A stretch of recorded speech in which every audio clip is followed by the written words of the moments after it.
Is the Funk Master, Aljamain Sterling. There he is at 1 a.m. Aljo, thank you for doing this. I really appreciate it. Yeah, no doubt. It's a late night over here, but we're having a good time, so it's all good. It's all good. Did you regret, like at around 12, were you like, fucking hell, why did I agree to this? What a mistake. Nah, I just started watching Top Boy season 3 just came out. I did not know. So a minor inconvenience, but it's all good. With one episode, we got the rest of the vacation to watch the rest of the season. Okay, by the way, it looks like you're living large out there. Is this your hotel? Where are you right now? This is a fantastic setup. You know, the champ life is it's a beautiful thing. Much respect. We did pretty good. We did pretty good. I love it. Well, it does seem like you're in good spirits, just at least, by looking at your social media, and I know that could sometimes be all that glitters is not gold thing, but it seems like you're in good spirits. Could I ask, a month removed from Boston, how is it sitting with you?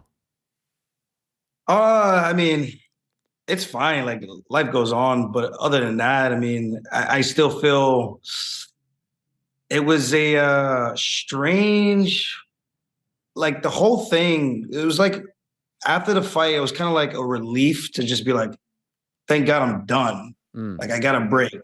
More so than being upset about it. Like, yeah, I was upset that I made a mistake like that I haven't made that bad since the Marlon Moraes fight, where I just rushed trying to get to a situation where I know I thrive in. Like Marlon, obviously, I knew I'm very good at the grappling. That's where I felt like I could get him just from that little sequence we had on the ground. I was like, that's my thing. And I kind of just jumped at him instead of setting it up, put to sleep. Now, that was a knockout. This one, I'm not calling that a KO. Some of these guys are like, oh, you got starch, you got flat. I'm like, dude, come on. Seriously, that's what you call starch. That's not a starching. But it is what it is. Other than that, I think I'm pretty good with everything. I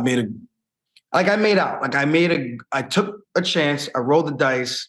I consulted all my teammates, my coaches, guys that I trust. And we all say, you know what, let's just jump one more time into the fire. And maybe that's the reason why I made the mistake. I will never know. At the end of the day, made the mistake. I lost. The other better man won that night. And I'm just happy I made out in the process of taking such a big risk and such a quick turnaround. You know, May 6th to August 19th, people say it's 4 months, but it's not really 4 months, especially when you're coming off of a 5-round fight. So I'm hoping that this new champion does the same thing and give the people what they want and make these quick turnarounds. Do you regret ultimately saying yes to the fight? That's a tricky one. I mean, I look at Izzy, I look at Charles Oliveira, and you know, you could kind of see the burnout, and then you kind of wonder if that affected their performances or the other guys were just that much better. And then I kind of have to ask myself the same question if I had a similar situation. And I guess at the end of the day, is I made peace with my decision. I think that's the best way I could put it. I decided to step in there. You know, I could have easily have the fight have gone the other way had I been a little bit more patient. And I'm the guy who's standing on top, like, yeah, I rolled the dice and things worked out for me. But it didn't. You know, I took the chance and shit happens, man. You're always gonna be a little bit bummed out about the opportunities that you don't take. And I think that's one of the things that enticed me the most was it was such a big platform. O'Malley was like the wannabe knockoff Conor McGregor, and I was like, let me ride the coattails and see what I could get out of this. And I think we did pretty good on the pay-per-view point. So I'm happy with that, setting the records for the most selling bantamweight title fight in history. So I think that's something to be happy about. Makes the bank account happy, and I think it makes it a little bit easier to sleep at night with the result. Can I ask how many buys? We did good. Okay. We got a projection, and the projection is pretty nice, man. So I'm happy, man. That's why I'm like, you guys ain't gonna see me for quite some time.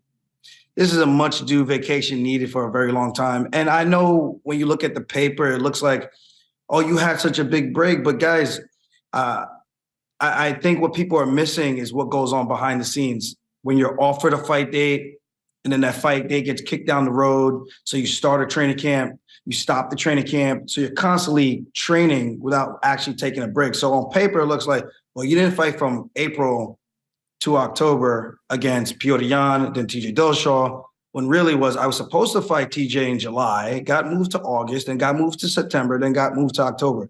So you can imagine the emotional roller coaster of all these fights back to back. So for me, I'm just very happy that I finally got a much needed break, and I could do the things that when we get into the sport that we hope to one day achieve. You know, I want to get married. I want to finally get some downtime to plan our wedding, figure out where we're going to do it, do my estate planning to get that all set up. So when I'm all gone and crippled and gone, whatever, from this planet, my kids and their kids will be taken care of from the work that we put in today.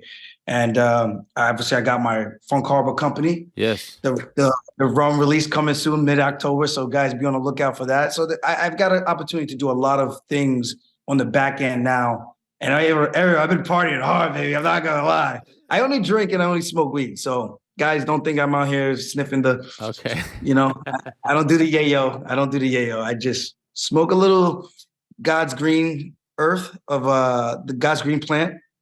And I like to indulge in a little bit of adult beverages from time to time. And you have earned that. I want to preface this question by saying this because, you know, someone might clip off your answer and be like, "Oh, look at Aljo offering excuses." This is me asking the question, right? This is me asking the Yeah. question. Do you think, is there any part of you that thinks if you had more time to prepare, more time between fights, that that fight goes differently? Oh, 1,000%. I think it'd be kind of naive to say it wouldn't. Like I said, when I was in there, after the first round, it was so slow.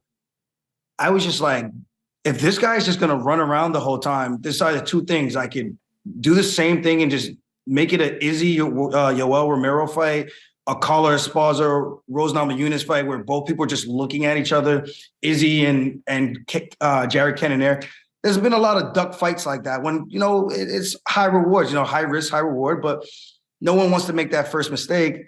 And in hindsight, it's like if I go and fight him like that, or I go and I go for it, and I went for it. And unfortunately, I went for it and it just didn't work out. So I was like, I don't think I make that mistake. I think if I had more time, I kind of stayed within myself a little bit.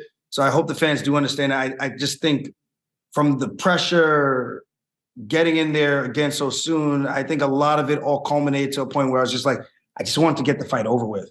And the moment, I'm telling you, the moment the fight was over, I was just like, I got up, I looked at Mark Goddard, I was like, I was still here, but you know, it is what it is. I can go home and go party now. That's literally what I was thinking in my head. So I know it's a shitty way to kind of preface this because I know there's going to be people that's still going to say, oh, you should never have been in there to begin with them. But I'm like, guys, I made peace with that. I'm going to go in there. I made peace with like, this is my opportunity. This is my moment. If I win, I'm a superstar. I'm a rock star. You know, who's doing what I'm doing? And if I lose it, it is what it is. And that's kind of the way I felt when I did the post-fight speech, was just like, this is truly how I feel. It was like another man's chasing a dream. I gave him an opportunity. Fortunately for him, he won. Unfortunately for me, I didn't. But guys, I mean, the records speak for themselves. I've been doing what I've been doing for a very long time. And I'm very happy with everything in my career thus far. And Brett Okamoto, I'm still number one, baby. Don't do that. Don't do that. I had to do it. I had to. You know, I wonder if you had this same sort of, you know, sort of reaction that I did. I saw you getting so much love for the way in which you handled the loss and the things that you said in the post-fight press conference. And I was like, this is the same guy. You know, it's the same guy. Where was the love the last few years? And so is there any part of you being like, man, now you're showing me love and respect when I lose the belt? Did you view it that way as well? Yeah, it's very weird, man. I'm not saying anything different than what I've been saying for the past few years. It's just I guess people actually want to listen now because I lost. And I get why people were mad, but it's like I had the rematch. And I watched the fight after the first Jan fight. Like, if you never watch Aljamain Sterling fight and you see that fight, I can see why people are like, yo, fuck this guy. This guy sucks.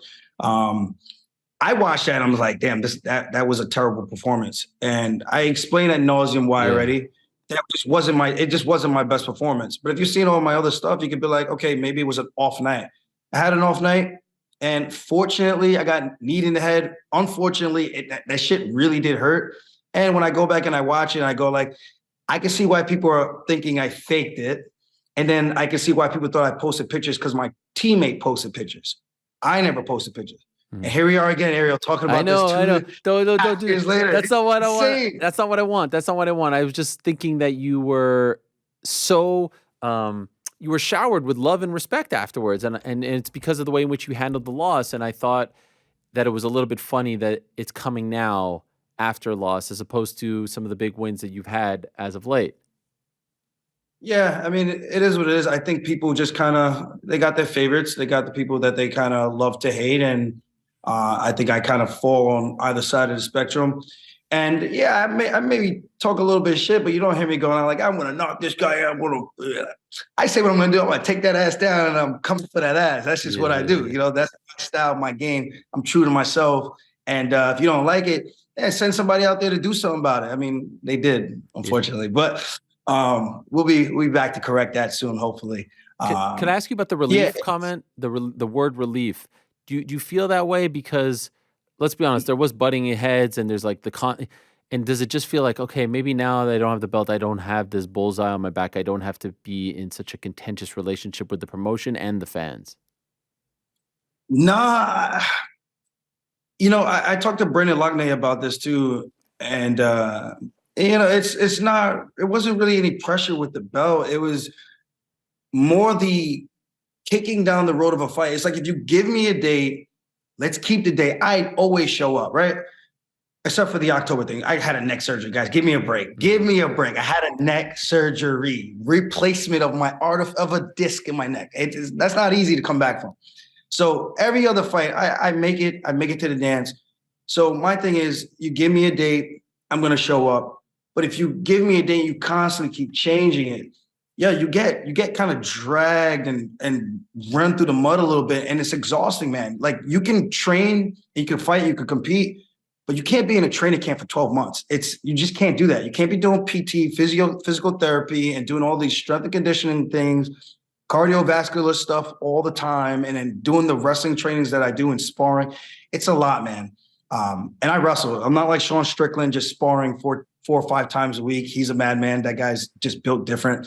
I'm a bantamweight. I have guys who can wrestle, and it's just not the same at our weight class compared to the upper levels. Um, so yeah, so I just wish I had a date and I could actually take my time and actually take a real vacation. Instead, every time I had a little bit of a break, in the back of my mind, I'm thinking like, oh man, the promotion wants me to fight this guy, and I could hang out, but I gotta get my ass up in the morning to go get this workout in to kind of counteract what I did tonight, and so on and so forth. Plan a training camp, figure out my training partners. There's a lot, man. There's so much that goes into it, and it is what it is. Like it isn't a relief in the sense of like, oh, I can't believe, like, finally I don't have the belt anymore. It's not like that. Shit, I would have loved to have won and then go on my vacation. And the UFC told me if I had won, win or lose, they said I could go fuck off. And I said, okay, just remember you said that Mm. because I'm gonna fuck off. And when I say I'm not, I'm like, I'm gone, dude, I'm gone. Now I get to train for fun, surf a little bit, and just enjoy life, man. Like, what's the point of working your balls off and then never getting an opportunity to enjoy anything that you've done? It's just like we're not living in the 1900s anymore. It's a little bit different time period. I understand our parents had to do that, and like they gave us this opportunity. My parents are immigrants, came to the U.S. from Jamaica, and gave me an opportunity to provide a better life for them and for myself. And I'm trying to do everything that they give me an opportunity to do. So we got one life to live, Ariel. That's it. Did you talk to Dana White after the fight in the locker room? Did he say anything to you? Ah, in passing, I was eating a slice of pizza at the time. Okay. And it was kind of like, I know he was probably looking at me, probably just, I don't know what he was thinking. I know he was definitely happy. You He felt was that way? definitely, You felt they were happy? yeah, how could he not be? I mean, the Golden Goose won in a fight matchup that he legitimately, I hate saying that because then it sounds like I'm discrediting the guy, but this is where they say that 8 or 9 out of 10 times thing, right? So that one time out of 10 or 2 out of 10, it happened, but at the end of the day, I think we all knew the writing was on the wall, and it was just up to me to just stick to the script. And, the one mistake I knew studying tape, I literally gave it to the guy on a silver platter. It's like, if you come out there rushing at me and I take you down, I'm going to look at you like, dude, you literally just gave me what I wanted. I almost felt like Sean, when he won, he was in such disbelief that it was like, that's it. I know that feeling and that reaction he had is kind of like, well, I legitimately, I can feel that he was like, I thought it was going to be a little bit harder than what Mm. actually happened. And I think he's right. I mean, that's my opinion of what his reaction was to winning the belt. Um, but yeah, Dana didn't really say much to me. It was just kind of like I don't even know what the fuck. It was just, it was nothing of importance. It was just Sure. kind of like, you okay? Like something like that. I was like, whatever. I don't know. Got my pizza. I'm good. I got my family. Got my fiance. I think it's all good. And I got some good money coming along the way in a couple of days, couple of weeks. So we're good. When you were thinking about the fight, did that scenario ever creep into your mind? Obviously, you're confident. You look to be in amazing shape, but like, did you, did you, there's obviously scenarios that could play out, right? Good, bad. Yeah.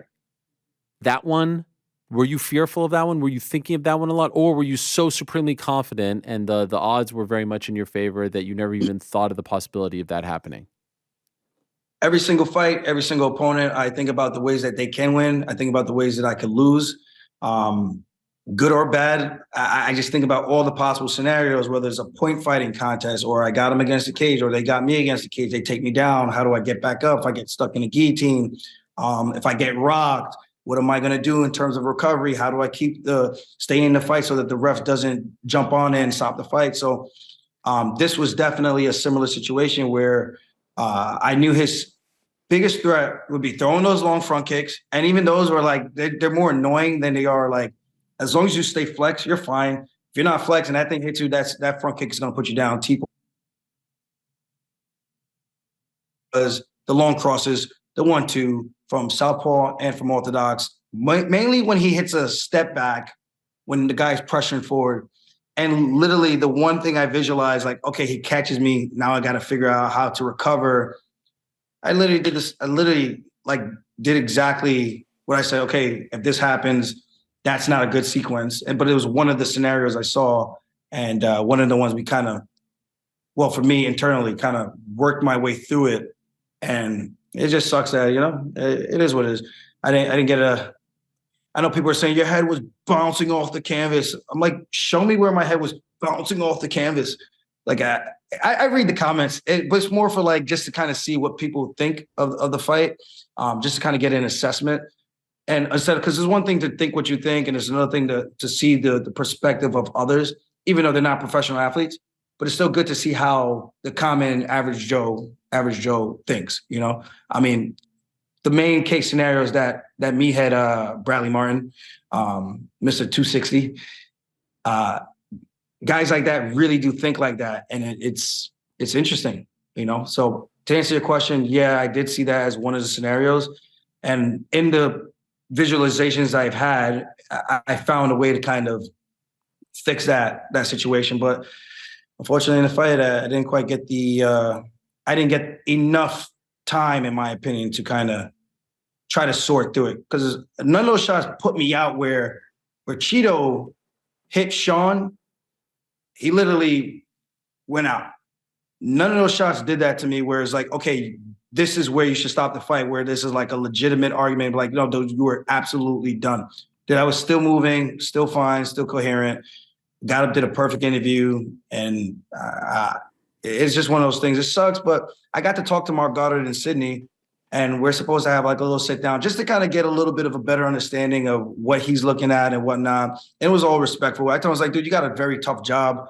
Respect to you guys for being refs, because you make one split second decision, that could change someone's career for good or for worse, So respect to them. I'm just happy that he actually listened to my podcast, heard my take from my side, my point of view as the athlete in a title fight, defended the belt multiple times, but he acknowledged all that and was just like, I just would like to give you my perspective over like a coffee and whatnot. So I told him, yeah, I'll be back in the States and for sure in like a month. So we'll definitely have a time to kind of just figure that out. After that conversation, do you feel like it was stopped prematurely? I mean, I thought it was stopped prematurely when I was in the cage, Right. but at the same time, I was still like, the fight's over, whatever. I literally would have taken a beer from the Nelk boys as they were jumping and cheering for Sean. Yeah. That's how relieved I was that I could just chill. Like, this weight off my shoulders. I don't got to do a training camp. I don't got to cut weight. I don't got to watch my diet. I can just live. I can travel. I don't got to think about the next guy. Like I literally don't even know who my next opponent could possibly be. And I don't have to think about any of that or worry about it anytime soon. And that's a relief, man. That's such a big relief mentally, physically, emotionally. And like I said, like it was a bad night in the sense of that, but I still felt like I won in a way. It was really weird. I still felt like I won. And you said Not that. won the fight. No, I get I know it. people One don't at take that life. so literally. No, no, Because you no. know the crazy fans, he think he's One at delusional. life. One at life. Who should Sean O'Malley fight next, in your opinion? If he's legitimately going to turn around in December, and remember, we didn't even go 2 rounds, and he was complaining about his legs and his ribs. I'm like, yeah, and I did 5 rounds with Henry, but yeah, as you said, champions turn around, they do it all the time. So we're gonna hold you to that, Mr. Sean. You're gonna turn around and do it like all the other champions as well. So if he does turn around in December, I think he should fight Marab. If he doesn't, and he wants to wait till next year, I would love to do a rematch. I think that's the fight that makes the most sense. And I think it gives me an opportunity to show the world that, hey, it's okay. Sometimes the best of us have an off night, but let me show you what it's really like when I go out there and able to take a guy down and put the pressure on him. And Cheeto's number 6, dude. I don't even, yeah, there's a storyline, but we signed the WWE where we merge. Why are we making this a WWE sport? It's not the WWE. And I get the business model thing. Well, this is what's up. I'm not even talking about that. I'm just saying, as a pure sport fanatic myself, I watch the fights week in and week out. I hate this model. Like I've learned to kind of just embrace it and try to do my best and try to make a character and persona and try to be more engaging with the fans to kind of give that feel, because that's what the company wants, right? We want characters, people that we can kind of sell, even though you want to say I don't sell, I'm not a huge draw. Okay, that's relative to whatever you want to say to the fans and the viewers. But the fact that we're going to skip over everybody else and go to number 6 when there's a guy who literally, let's be honest here, he kicked Piotr Jan's ass. Way worse than I did, way worse than Sean O'Malley did. Why is he not next? There's a storyline. He still has the jacket. You know, if you're going to do December, Marab is ready. And people keep saying we're clogging up the division. We're not clogging up the division. If I'm getting a rematch, that's going to happen. Marab is next. If I'm not getting a rematch, problem solved. Marab is next. And then maybe I just fuck off and go 45. If I'm not going to get the rematch, maybe I just fuck off and go 45. The more I've been training with these bigger guys, the more I'm realizing like maybe this is the actual weight class for me. So we'll see. I know people are going to say you're going back and forth. What I'm saying is, if the rematch is given to me because it's a title shot opportunity where I make the most money as an athlete, I'm going to take it like anybody else with a brain. This is not even about just fighting the best in the world anymore. It's not even about that anymore. Like I've done that already. Now I would like to cash out as much as I can while I'm 34 years old and try to get out with all my faculties as best as I can intact and whoop a lot more asses on my way out. That's the goal. And if I'm not going to be the guy to challenge for the belt again at 135, the guy has paid his dues. He's fought everybody that the UFC has put in front of him. Merab Dvalishvili, how do you not give him an opportunity to make history, be the first Georgian champion ever? You know better than us. Could he fight? I know he had surgery over the summer, right? So could he fight in December? Would he be ready to go? I'm just telling you the last thing he told me. He said by December he should be fine. Okay. He's already training. He's sparring right now. He was sparring with me towards the end of my camp with one hand and sometimes occasionally throwing that right hand.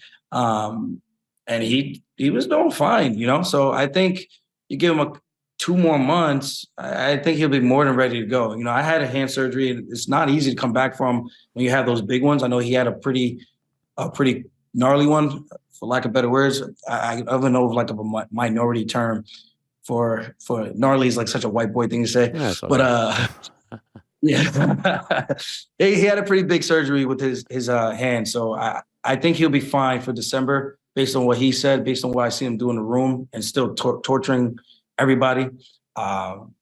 like I said, if it's not going to be me, we're not clogging up the division. I don't see how anyone can even legitimately say we are clogging up the division when he's clearly number one. If number 6 jumps the line, now you clog the division. If number 6 jumps the line from everyone else who rightfully earned it, Sandhagen, so it should be myself, Merab, Sandhagen. You see what I'm saying? So when you break it down like that in terms of merit, in terms of ranking, there is no logjam of the division. But if you want to talk about exciting fight and storyline, maybe not even exciting fight, I would say storyline. I guess the jacket and Cheeto knocking out O'Malley in round 1. So, yeah. Here's what I don't understand, and I'm not even being coy here. After the fight, 2 weeks later, Dana White is doing a press conference, and he's talking about you and Merab clogging the division. Now, if you would have won the fight, then I can understand why the UFC may feel like, hey, they're clogging the division because this guy's number one.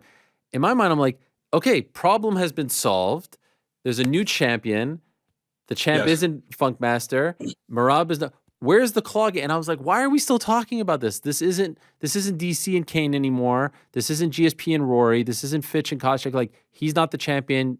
You have another guy. Now, if they want to go the Cheeto route, if Merab's not ready, whatever, that's a whole other story. But the part that I didn't understand was why is he talking about that still? And B, that whole thing that he went on, like, Aljo's cool in person, but then publicly, what was that all about? Why did it just felt like, man. What did you think when you heard all that? If there's anything I've said about Dana is like he said, he's cool in person. I'm gonna take his words and use it with him. He's cool in person, but then I don't know. It's like as soon as he gets the mic to say anything about me, I never once heard the guy say anything positive about me, and that's the only thing that, like, if I'm a disgruntled employee, that's the only thing that it's kind of a bummer, man, because it's like I've literally bent over backwards and done everything him and Hunter has ever asked of me to do. I show up, I get in great shape, I fight the best guys in the world. I don't say, no, let me go fight number 6. No, let me go fight number 10. I fight the next guy in line that they want me to fight, that they think is the killer that's going to get the fans excited. And I do it. Thankfully, I've come out on top. I just don't understand why I can't get a little bit of a little bump like, yo, hey, Dana, what do you think about Sterling? Hey, man, he's fucking great. He's fucking awesome. Just like Conor, just like anybody else. He steps up when we want him to. It's not hard to say something like that. It's not hard at all. And my disgruntledness comes with he has such a cult following that once he says something, the parrots out there, they just hear it and they run with it, even though there's no basis on anything. Like, I don't get me wrong. There has been some stuff that I said I probably didn't do myself any favors in the public eye media. So I'm not going to say everything he's saying is completely wrong there. But for the most part, I feel like I've been the most company guy that you could possibly ask for in a champion, doing everything asked of him, and going out there and promoting the fight, trying to sell the fight, giving good promos, hyping the fight up, getting the fans excited. I get into the crowd. Like I do stuff to make it fun for viewers. Even if you don't like me, I get you involved. That's what I would think that you would want in an athlete, in a champion. And to answer the question, I don't think me losing any way, shape, or form clogs up the division. If anything, it frees it up. Mm-hmm. And again, with the public eye thing, I just don't know how I do myself a disservice. I just don't know what exactly. I just need one thing to point out where I could be like, okay, you have a point there, but I just don't. I don't see it. Okay. I like for instance, the one thing with the fight announcement. Yeah. The only thing I said was, can I at least get a week to kind of get my exams and my X-rays to kind of just see how I'm feeling. Like when Oliveira fought, he legitimately said that, and I wasn't sure if he was saying that to kind of like fuck with the media, fuck with me, where he's like, maybe Oliveira has plans for vacation. I don't know. I haven't talked to him yet. I was like, why can't you do that for me? Why could you not have done that for me? Instead, you single-handedly turn the fans on me for whatever reason. I don't get it. Maybe that's the plan, to make the fans hate me, to make it more, maybe it's more buys if they hate me. I don't know.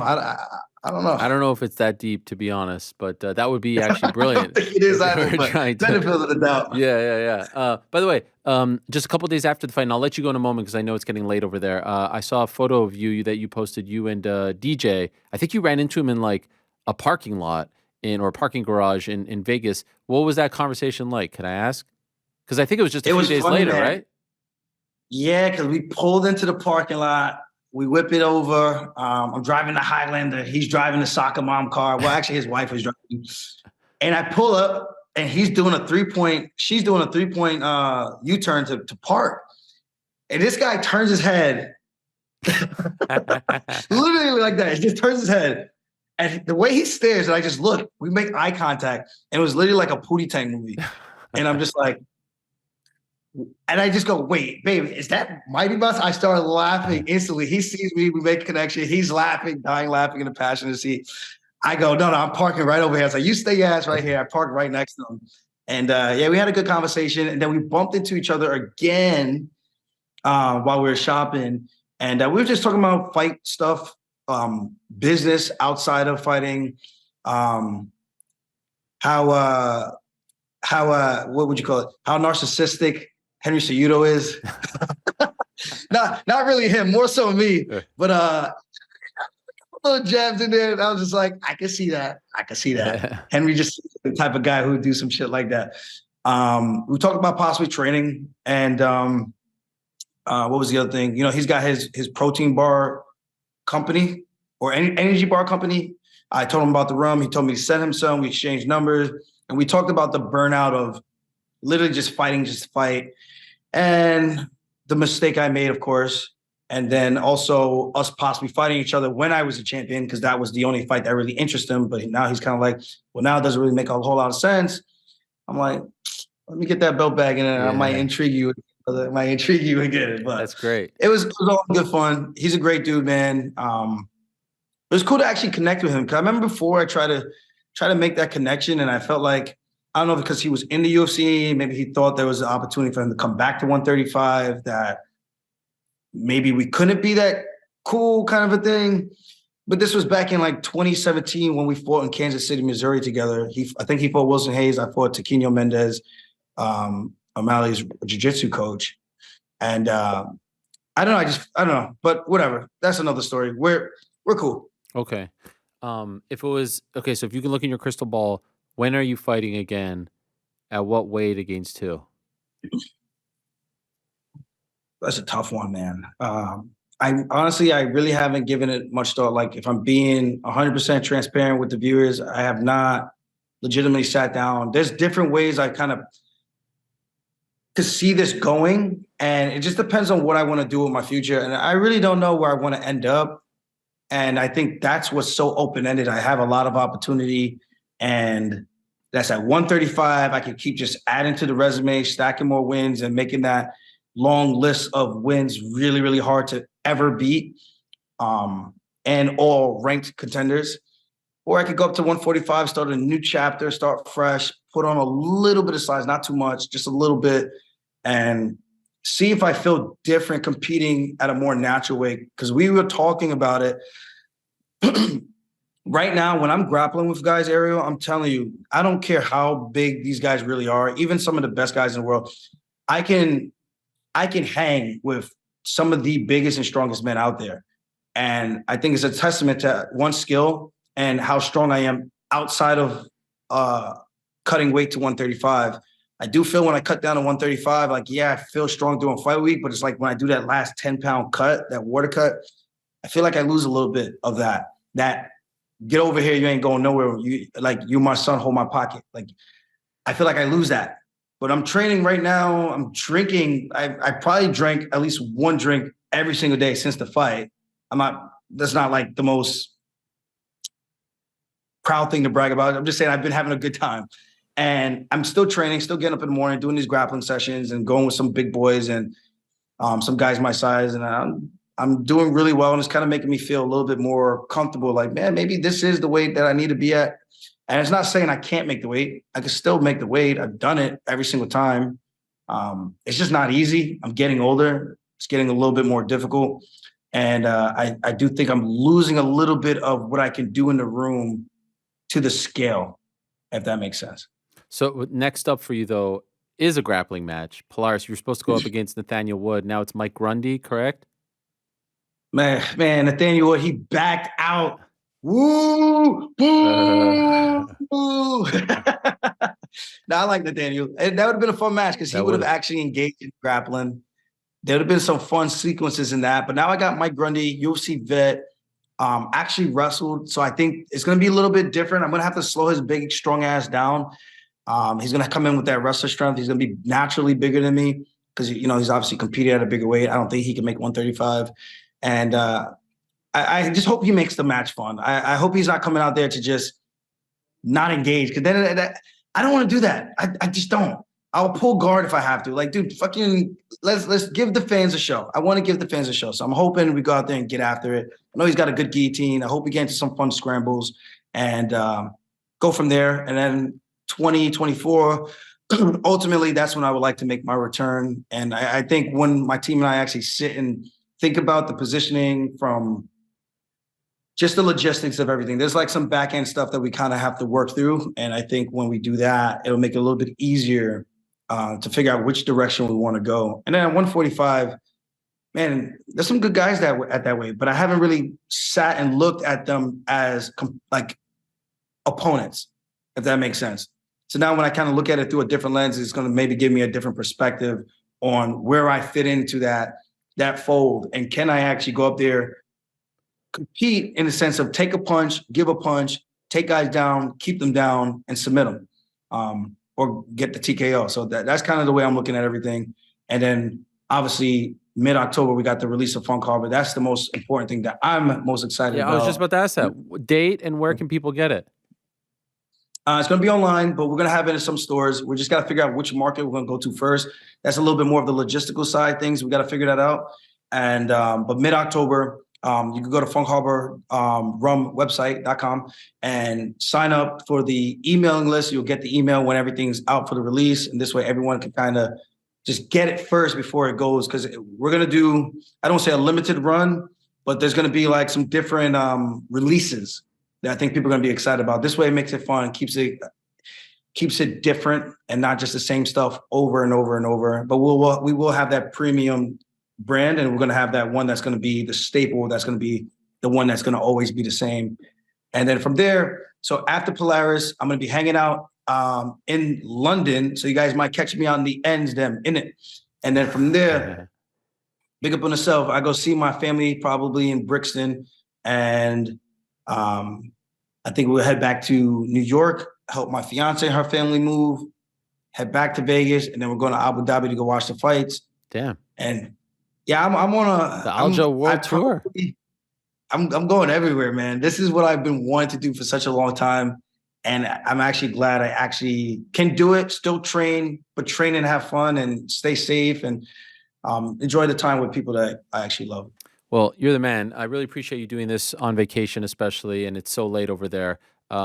Great chat. Again, felt for you. Was nice to see the love that you got afterwards. You handled it with the utmost class. There was there was nothing that anyone could say, especially at the press conference. I thought what you said and the way you handled it was really great, and the perspective that you shared was really great. And we know, because we've been covering you for so long, where you've come from and what you've had to overcome to get here. So your story is a success, whether or not you're a champion in the UFC or any organization. So much respect, my man, and looking forward to the comeback. For now, though, enjoy the vacation and good luck in Polaris against Mike Grundy. That's going to be fun. Cool to see you in that setting, first time in a while. Yeah, for sure. I'm excited about that. But I got one question for you. Yeah. Izzy Strickland 2, Alexa Grasso, Shevchenko 3, or Aljamain Sterling 2? Which one are you taking? Like, which one is You're in the hot seat. Okay, hey, which one is most likely to happen, or what do you? No. Which one do you want to see, or do you think should happen next?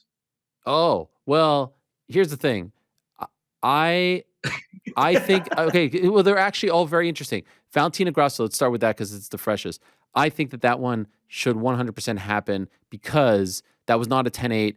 If that's given a 10-9, Valentina's still the champ. Or excuse me, Valentina becomes the Yes. champion again. It's absurd that it came down to that one point, and that one point was a huge error that I think everyone can agree on.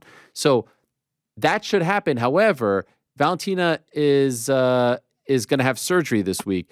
If that requires her to be out for a very long time, and Alexa wants to get back in there, then I say move the division along. Valentina's next fight should be for the belt, though. So I hope you understand the distinction. If Alexa is still champion, great. If it's Aaron Blanchfield or Manon Fiorot, great. So I think the answer to that is Valentina's next fight should be for the belt. If it times out that it's Alexa Grasso, God bless. Izzy Strickland, I have no problem with it being Strickland versus someone else. Izzy got the immediate rematch against Alex, and there's a huge line of people waiting to fight for the 85 belt. I also would have no problem with them going with Izzy because of how long he had the belt and all that stuff. But I would not be outraged if they went Strickland versus, one of the other guys who are waiting in line. We have Jared Cannonier coming up. He has to say. You versus Sean is very interesting as well because if you, let's say Sean says, I want to come back in December, and you say, nah, I need some time off, then I think Sean should just come back in December. But it's like Valentina. If they say to you, take as long as you want, take a year. But the next time when you're ready to come back, you'll fight for the belt. I just don't know who the champion is. I think that makes a lot more sense than having Sean wait. I don't want Sean to wait another year to fight again because I think you're just wasting his prime. Does that all make sense? Yeah. So and then there's a problem if it's Merab versus Sean, and then Merab wins, and now we're back in the same predicament as we were, where it's you and Merab at the top. Yeah. Well, then I just kind of just fuck off. Yeah. But honestly, I don't think they're going to go with Merab, to be honest. I think they're going to go with Cheeto. Yeah, it's unfortunate. But and out of those three, if you can have it, there's no time limit, no time constraints, no injuries. Okay. Which one do you think should happen first?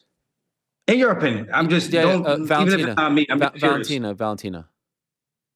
Because she got screwed. She got legit screwed. That was like a mathematical error. Okay. That's fair. That's very, very fair. Opinion. I actually didn't fight, so. Oh, it's a great fight. By the way, if you have time, it's an amazing fight. I just don't understand how that was a 10-8. It was not a 10-8. It just wasn't.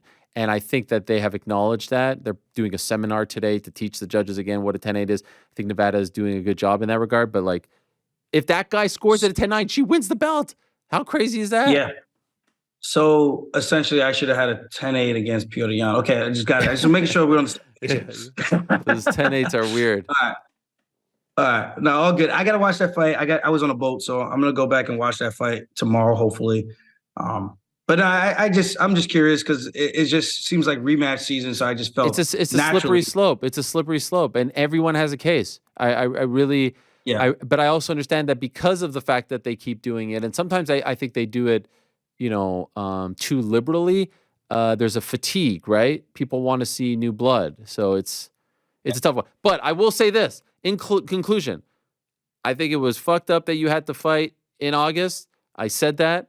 I think the way they handled that was not cool. You're in my studio talking about you need to go get checked out, and the next day they're announcing it. I don't like that.